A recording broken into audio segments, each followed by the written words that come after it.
very good, but if you're wondering why I was just reaching for an imaginary object that wasn't there, it's because I'm mimicking what I'm assuming is a fairly common experience for some of the shorter ones of us in the audience. Raise your hand if you've ever had a hard time reaching for a cup or a plate in a cupboard or reaching for something before. I'm seeing some raised hands.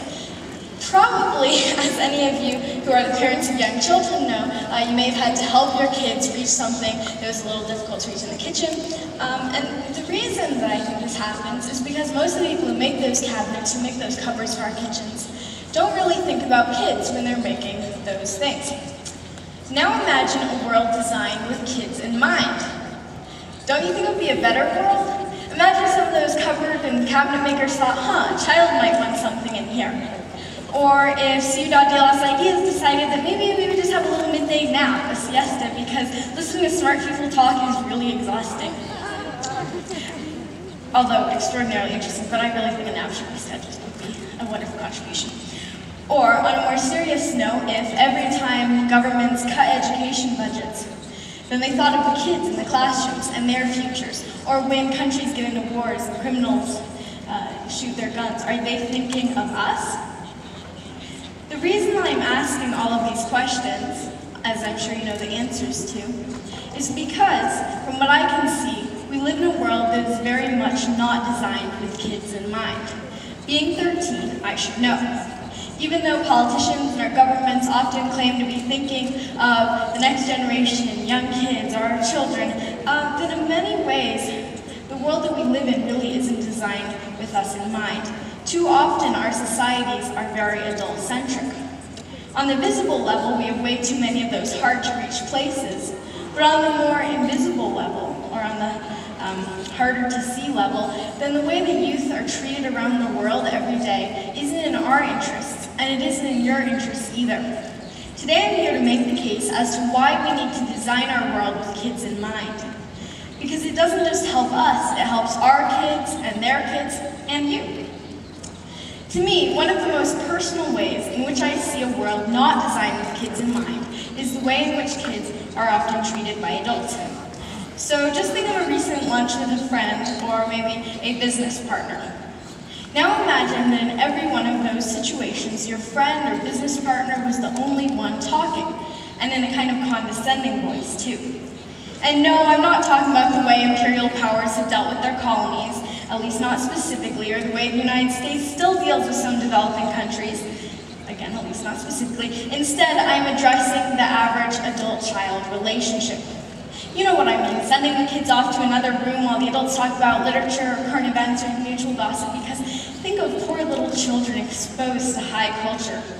I hope this kind of scenario won't apply to many of you in the room today, but some of us may have seen such scenarios played out in our own living rooms. My parents and my family provide a good example. My sister Adriana, she often complains that nobody hears her, and whether it's because her voice is too quiet or what it is, the sad thing is oftentimes it's true. Sometimes she'll say something, only to have my mom point out the very same thing a couple minutes later, and she's like, nobody hears me, and that's too bad. And it's not because my parents are bad parents or because my family's really deaf, it's because sometimes we just don't know how to listen, and this is oftentimes done unconsciously. I mentioned earlier that there are visible ways and invisible ways in which the world isn't designed with kids in mind. One of the things I would put in the invisible category is, coincidentally, making kids invisible. Oops, where's that picture? Oh, maybe it's not in there. Oh. Not having us at the table being part of decisions or listening to our ideas. And just as a condescending, I don't want to listen to you attitude hasn't ultimately worked well for imperial powers, I made this nice little collage. The flags on the bottom are all flags that basically kicked their colonizers' butts, to say it colloquially.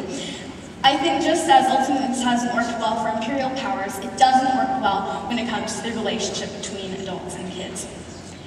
But you might say, well, what's the big deal about listening in the first place? Kids will grow, and then they become adults, and then they will have their say. However, as we age, we become more influenced by our peers, by our societies. We may be more used to conformity and thinking inside the box, leading to less inspired and innovative ideas. Ultimately, when adults don't embrace what they can learn from kids, send us out of the room, don't bother asking our opinion, they're closing their eyes to potentially bright and exciting ideas. Sharing ideas shouldn't be something that comes like a ride in Disneyland, waiting in a very long line. It should be available no matter what your age. A lot of people hear me and they think, well, is she saying that adults are really dumb and don't have any good ideas? No. Obviously, I have learned a lot from speaking with adults like the ones here at this conference. And I've learned a lot over the years from being included in your conversations, which is why you shouldn't send us out of the room. And when you think about it, the best relationships are reciprocal. When was the last good friendship you had with someone who never wanted to know what you thought? It's easier to return the feeling of respect when someone else listens to you and respects you. For instance, when I feel respected, I'm more likely to return the feeling. Every one of you in the room today can think, instead of always demanding you listen to me, maybe it's time you started thinking about what you can learn from listening to us. After all, we have a lot to teach. My peers can show you a level of fearlessness, creativity, and empathy that many adults can only envy. That saying about old dogs and new tricks, I heard a study saying that it might be false, which means that you too can have those qualities if you don't already. We probably all watched TV shows with brave heroes and thought, oops, another slide was going. We probably all watched TV shows with brave heroes like Superman and thought, why can't I be like them? Why can't I have superpowers? Well, maybe aside from superpowers, we can be with enough courage. In particular, I think that the courage it takes out to set on ventures when you can't be sure of the outcome is courage that we don't see often enough. Just think of a time you had a really good idea, but then you said, well, I don't know if that's possible. There's really no way that'll happen. Over time, we get used to hearing those words, and we start to believe them. Obviously, no one bothered to tell there's no way that'll happen to William Kamkwamba, or if they did, he was still strong enough to believe in his ideas. So to tell you the story of William Kamkwamba, here's a riddle. What can you make out of blue gum trees, an old bicycle, and scrap metal? Well, if you're William Kamkwamba, then blue gum trees, a bike, and scrap metal equals a wind turbine. Yes, a wind turbine to produce electricity. He was a then 14-year-old Malawian who, after having to leave school because his family could no longer pay tuition, went to the library and read voraciously about electricity. And then he decided to build his own wind turbine. And this was a wind turbine that worked. It brought electricity to his village. While we might call making a wind turbine out of scrap materials rather irrational, we might say, in fact, there's no way that'll happen. It's important to realize that beginnings, irrational or not, can lead to great things. When you think about it, it's really the problems that are unacceptable. Some would argue that irrational thinking has gotten us into those problems in the first place. But I would argue that we need to fight fire with fire. Desperate times call for desperate thinking. Sure, thinking that a wind turbine could bring power to a village in Africa is pretty irrational, but a village without electricity is unacceptable. Kids like William Kamkwamba, their unrestrained thinking gives us the power to innovate, to create, and we've heard a lot here at this conference about the importance of doing those things. I believe that innovation, creativity, and sometimes maybe irrationality can provide the fuel for the engine of progress. A world designed with kids in mind gives youth the opportunity to share their creativity. We can be brimming with interesting, creative ideas, we just need an outlet. For my sister, it might be music, you'll hear her play afterwards, and for me, my outlet is writing. For others, it might be science or skateboarding, art, or whatever it is. And creativity is directly tied in with resourcefulness. What can you make out of the things that you have? Maybe you don't think this is so very important for kids to do right now, but I would ask this: what kind of employee would you rather have? Number one, resourceful, who can make the most out of any situation or material. Or two, who can only do what they're ordered to do from step-by-step instructions. I don't know what your opinion is on this, but I know that from all the lovely volunteers I've seen here at La Ciudad de los Angeles, they're all number ones. It seems too often, though, as though we're raising kids to become number two. And we have robots for that. If we're advancing this much in science, surely we can also advance in kids' creativity. We heard from Sir Ken Robinson about the importance of this. Indeed, to me, a world designed with kids in mind is one in which we have ample room for creativity. A child's world today, and some of you who have children may know this, is saturated with passive activities. We're sitting in front of the TV screen, and that's fine in moderation. I watched TV when I was little too. I'm not saying stop TV, but it's not good when the only fun you have is watching TV. I have a baby cousin, and my sister and I, we often contrast our growing up to hers. So she has organic clothes, and lots of jumperoos, and tons of toys. I mean, we had a fair amount of toys, but we weren't really wearing organic clothes. But I don't necessarily envy all that, because my sister and I were very privileged to grow up when we had a few very essential toys. We had styrofoam, and we had dirt, and we had envelopes that can be recycled really environmentally friendly into crowns instead of buying new ones. Thought I would mention. With these rather unconventional toys, we put together architecture on our living room carpet. We'd become mummies, or we would use leaves outside as our currency in a world of a marketplace of mud sculptures. We would create these game scenario scenes, and it was fun. Without knowing it, while we were making these mud sculptures, my sister and I were probably utilizing our creativity to an extent that would help us in later life. Our parents didn't restrict us, didn't tell us that we couldn't drag the blanket out of our room into the living room and make our fort. What a world designed with kids in mind seems obvious. Adults will listen and learn from kids and try not to put in place too many meaningless restrictions. Too often, though, if you're not one of the Adoras or Adrianas out there, then the adult response to all this fearlessness and creativity is, be quiet, go away, shut up. And that's what's preventing adults from learning from kids. I mean, just try to have a conversation with someone who puts their metaphorical hand over your mouth and asks you a question. That's very, very difficult. Maybe the question isn't even asked in the first place. So that would be a metaphor, but unfortunately, I see that happening too often as reality. There are some wonderful examples here at La Ciudad de las Ideas of adults who, either as kids, had more opportunities. I was talking with Tara Buss, who saw her dad speak the other day, and she was telling me about how she went campaigning with her mom politically at the age of 7, which I thought was awesome. And then we were talking with Mr. and Mrs. Marco, the imaginary with the brain, and they are interested in starting a website that has scientific papers for students to peer review. So these are just a few examples of wonderful people who are getting kids involved. And I want them to not become the exception, but rather the norm. Yet too many adults don't bother to include kids, even on some of the issues that might affect us directly, like, for instance, education. We're the ones who go into the classroom and sit in the classroom chairs and listen to the lesson. So I believe, oops, this is way ahead of us this week. I think that we should really have a say in how our schools are run. Maybe one of the reasons that students complain that school's boring is because we're not involved enough. And when I go to an education conference, they often have to get someone to escort me in because their insurance doesn't cover kids. They don't expect students to be in the education conference. Such roadblocks when it comes to trusting kids and giving us responsibility are roadblocks when it comes to learning from us too. Why this prevalently restrictive attitude? Our bodies are growing. Why wouldn't our dreams?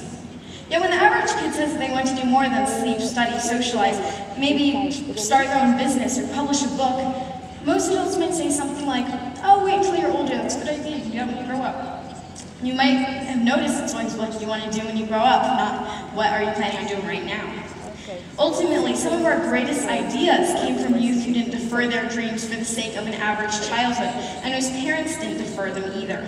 I've talked about how a world designed with kids in mind can benefit kids and adults who know them, but maybe when you think of a world designed with kids in mind, you think of this really frightening, nightmarish image of like a nursery and toys all over and bright colors, and that's really not what a world designed with kids in mind has to look like. A world designed with kids in mind is one which benefits adults too. It's far more general and inclusive.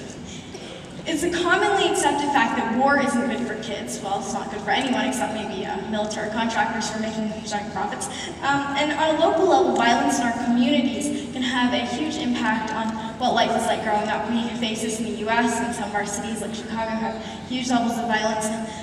Here in Mexico, I read an article on azcentral.com which said that schools across Mexico are teaching students to dive to the floor and cover their heads as urban gun fights multiply. At least 9 shootouts have erupted in school zones since mid-October. This was from last year. On June 15th, soldiers and gunmen battled for an hour just 60 feet from a preschool. You know, that's the kind of thing that is obviously not a world designed with kids in mind. The fact that a conflict erupted right near a preschool, I think that really speaks for it. A world designed with kids in mind would be one without this violent conflict. I know we heard from Steve that violence is going down, but it needs to go down even more. Isn't that something that adults like you could enjoy as well? I mentioned earlier how many people in government claim to be thinking about kids, whether about personal safety or education, But one of the issues which some politicians seem to overlook is the importance of preserving our natural environment. We kids have a vested interest in it because we're going to be living here for the rest of our lives. But with the planet and the shape that it's in right now, who knows what it'll look like over the rest of our lives? And if no one does anything right now, we're the ones who will be living in a world without glaciers. Indeed, though we too are affected by all kinds of different types of change, environmental, economical, educational, our voices are not heard as often as those of adults.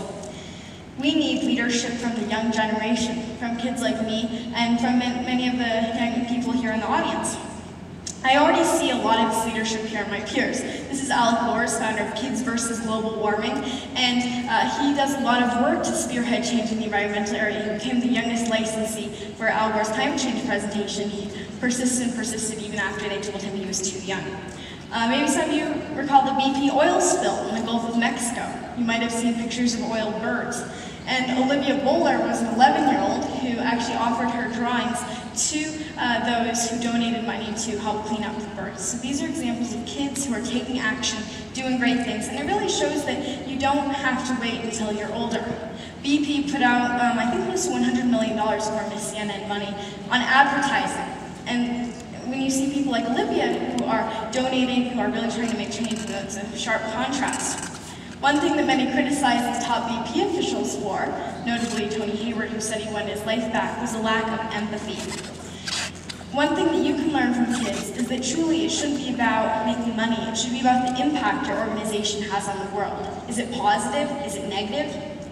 Aside from corporate responsibility when it comes to ethics and the environment, what can large companies and corporations do to show that they have kids in mind? In too many cases, corporations have us in mind for the wrong reasons. Raise your hand if you've heard of McDonald's. I'm assuming that most people have heard of McDonald's. Oops. Again, this is like, oh. So maybe you've also heard of the McDonald's Happy Meal. So it's this kid-sized version of the burger. And long story short, these are burgers which contain high levels of sodium, fat, unhealthy stuff. So why do kids keep on buying? Because it comes with a toy, and that makes it attractive to kids. And obviously, McDonald's was thinking of kids, designing this with kids in mind. Well, thinking of our psychology and their profits anyway, but maybe not so much our health. So are there any adults who are designing a world with kids in mind the right way? There are examples both in the United States and in Latin America of adults who are doing their part to make the world a better place for kids. We were walking near Chapultepec Castle last week when we were doing sightseeing, and actually a group ran up behind me and they were like, "Adore, adore," and they recognized me from my TED speech, which was really awesome. And we started talking and we found out that they actually run a group called El Pozo de Vida, which is fighting human trafficking, particularly the sexual exploitation of kids. And your opportunities are obviously limited if you're enslaved and under threat. And your opportunities are limited to when you have no or very little access to education. We talked to a Chilean who told us that his country provides free education for those undergoing a teaching. Here in Mexico, I read the governor of Tamaulipas, I have no idea how to pronounce the state, Tamaulipas, someone needs to teach me. But Eugenio Hernandez is investing 13 million pesos in education. Here on TV, actually in the US we found out about Gustavo Dudamel, whose El Sistema program is giving young people the chance to learn an instrument, and even more locally, I was really thrilled to see that Grupo Salinas, one of the major sponsors of this conference, supports the Esperanza Azteca Orchestra, who we heard. And that's what it gives kids. Esperanza, I believe, means hope, and that's what it gives kids, hope and opportunity. A world designed with kids in mind means opportunity and creativity, and that's basically what these musical programs offer. But is a world designed with kids in mind just opportunity and creativity? No. A world designed with kids in mind means personal safety and quality of education. It's one with glaciers and greenness, clean water and air. It's one in which companies and corporations behave responsibly, thinking about our shared future. Earlier, I compared the attitudes of world powers toward developing countries as a metaphor for how kids are often treated by adults. Just as I foresee a day when all nations will work as equal partners, I foresee a world where adults will learn to listen and learn from kids, especially from those that they feel may be less developed than them. This vision may not come today, but with our joint efforts, maybe it can come tomorrow. I'm not going to take wait until you're older as an answer. When today's leaders, adults like you, join with tomorrow's leaders, kids like me, then we can have the power to make such a vision a reality. I urge you to begin designing the origins of the future with kids and with kids in mind, because after all, the origins of the future start with us. Thank you.